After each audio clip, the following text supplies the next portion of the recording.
योग सूत्र पर हरि ओम। शास्त्रीय विचार महर्षि संक्षिप्त में पतंजलि यहाँ है। जी के योग दर्शन के माध्यम से योग शास्त्र में वर्णित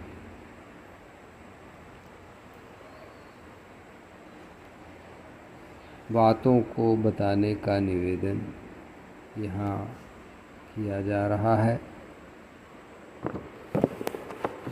और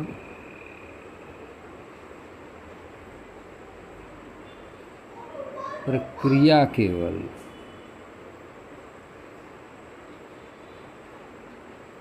जो शरीर से होती है वही केवल बाद में एक और ऐसा वीडियो बनाकर बताया जाएगा। बाकी शेष अर्थ आज यहाँ पे निवेदन किया जाएगा। प्रक्रिया में यम, नियम, आसन, प्राणायाम, प्रत्याहार, धारणा, ध्यान, ये 8 हैं। ये योग के अंग हैं और ये करने में, साधना करने में, योग की सिद्धि में सहायक होते हैं। और दूसरी तरफ जैसा पहले से बताया जाता आ रहा है कि योग का तात्पर्य क्या है वो बताया गया, योग क्या है वो निवेदन किया गया।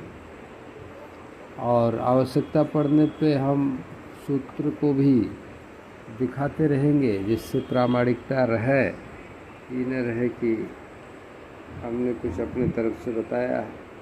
सूत्र 2 में है योग चित्त वृत्ति का निरोध है। यह योग की परिभाषा है। ये क्यों किया जाए? इससे स्वरूप में दृष्टा की स्थिति हो जाती है। स्वरूप ये भी बताया गया है।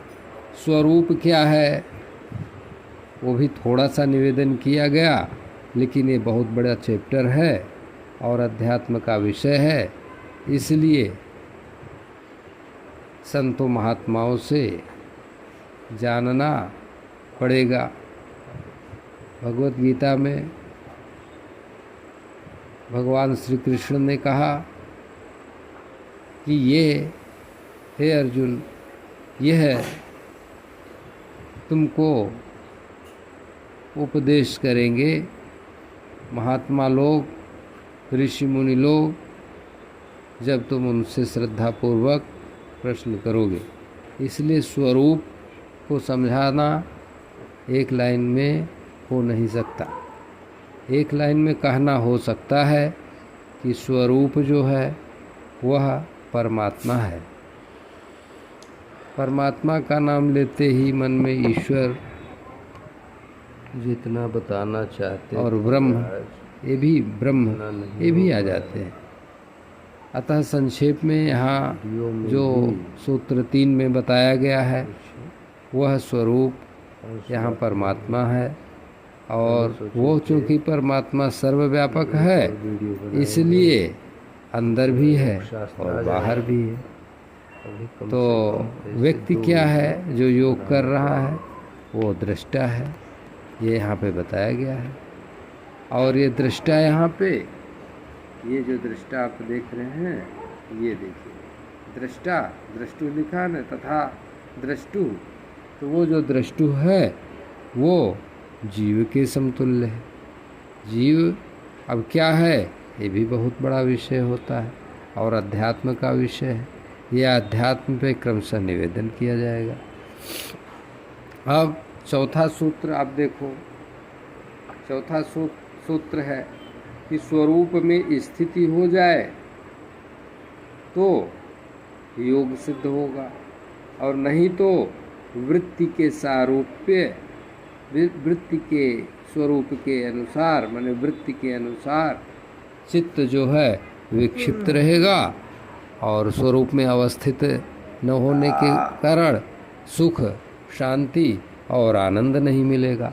इसलिए वृत्तियों को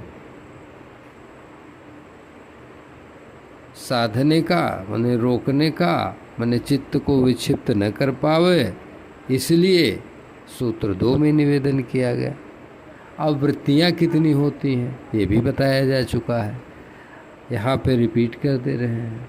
प्रमाण मतलब प्रत्यक्ष में जो इंद्रियों के द्वारा अनुभव गम्य है, जैसे सामने से आँख से देखना, भौतिक आँख से, भौतिक कान से सुनना और स्पर्श करना इत्यादि। विपर्जय दूसरी वृत्ति है, माने भ्रम जिसको कहते हैं, जैसे पूरब को पश्चिम हो जाता है, मान लेते हैं आदमी, मान नहीं लेते हैं, उनको वही लगता है पक्का, ये भ्रम है, इसको विपर्जय वृत्ति कहते हैं। तीसरा विकल्प वृत्ति है। विकल्प वृत्ति माने कल्पना वृत्ति। कल्पना वृत्ति क्या होती है ही नहीं है चीज़, उसको मान